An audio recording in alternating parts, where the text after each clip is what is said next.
Trojan Philly, what's up, man? USCJ here. It's the top of the morning. Listen, we got some great news. We got some news that's really it's going to make every Trojan fan feel more confident as we go into this big game on Saturday. You guys know we face UCLA this Saturday. This is one of the biggest games of all season. Between this game and Notre Dame game, you guys know that we have to win our last two games, and you guys know this as well. Well, let me tell you guys this as well. USCJ and John Walker, we will come to you this evening, approximately 5 o'clock p.m. West Coast time. East Coast time is going to be 8 o'clock. So listen, tap in with us. We will come tomorrow night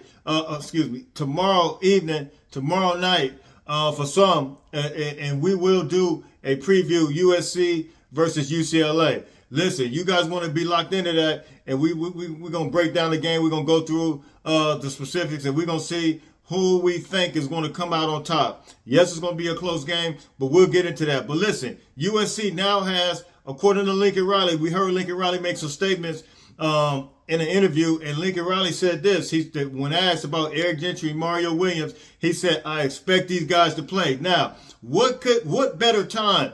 Because it seemed like, in my honest opinion, this defense has not been all the way up to par as it was when Eric Gentry was in there. Now, were we giving up yards when he was in there? Absolutely. But at the same time, it's certain plays, it's certain things that Eric Gentry did, whether it's putting his hands up, whether it's making interceptions, whether it's altering the quarterback's throw. I think somebody like Eric Gentry will give DTR some absolute problems. I think he will block his vision. We're going to get into that. That's going to be starting to get into some of the game preview. But listen, we got some great news, and we got Mario Williams coming back. Mario Williams is one of the most explosive wide receivers in the country. We got him coming back as well.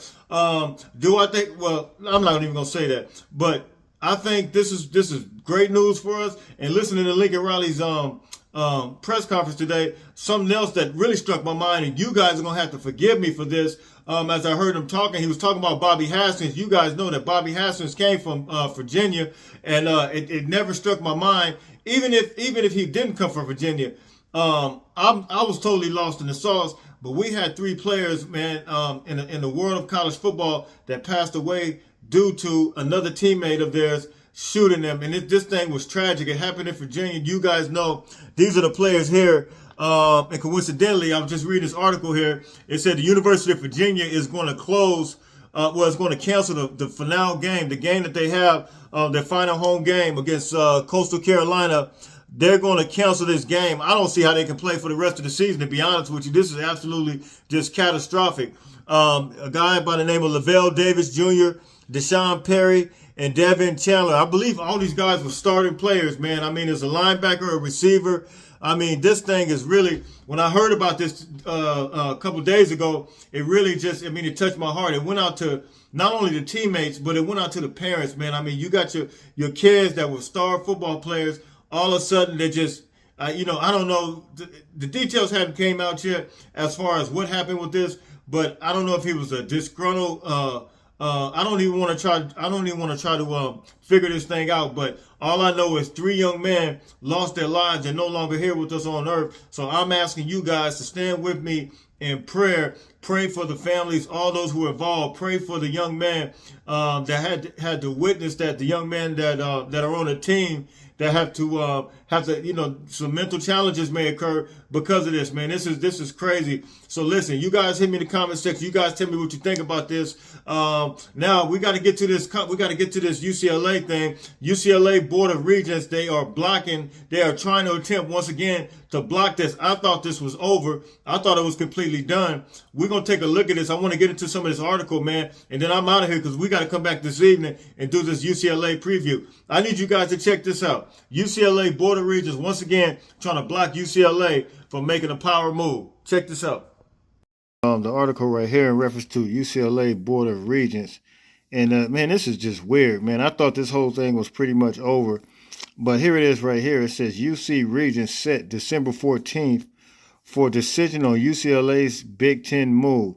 The University of California Regents will decide December 14th whether the UCLA can depart the Pac-12 for the Big Ten.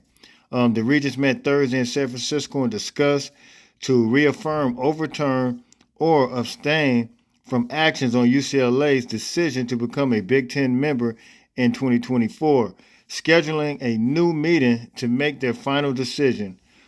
This is look, following the report and discussion on the impact of the conference realignment related to the student-athlete experience, the Board of Regents announced that it will hold a special meeting on December 14th to make a final determination regarding UCLA's intention to join the Big Ten Conference. The group said in a statement released Thursday, this additional time will allow the board to fully consider the information presented today and address any additional questions that arise.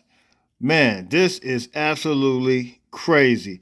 We thought UCLA was pretty much a go as it relates to this. I mean, I hadn't heard anything all year long. I don't know if UCLA's success this year, they want to keep UCLA in the Pac-12 to be able to, have some great exposure. Now that UCLA have a little bit of momentum, but I think I seen somebody take a poll and they said most of the kids from UCLA.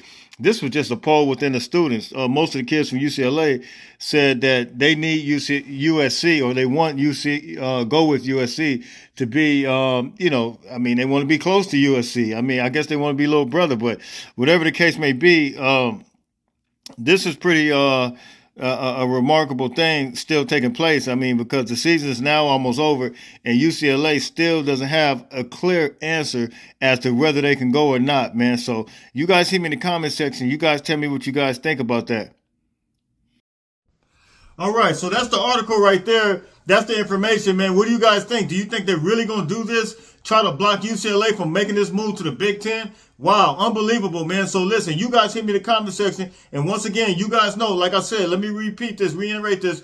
5 o'clock p.m. West Coast, 8 o'clock p.m. East Coast time. We will be coming tonight doing a live, talking about UCLA, talking about USC game. Listen, the closer this thing gets, man, this thing is, I realize the impact of this game. And, man, all we got to do is throw up the deuces for two more games, 2 plus 1. The last 2 regular season plus 1 in the championship. But let's just lock in for this game. Focus. We're going to dig into this thing tonight and really see where the USC stand and how can we make the biggest impact as it relates to stopping these guys. And listen, once again, continue to pray for those in Virginia. Lift those families up in prayer. They're dealing with some heartaches and some pains right now that it could have been anywhere in the world, man. So listen, let's talk later on tonight. Until tonight, rather.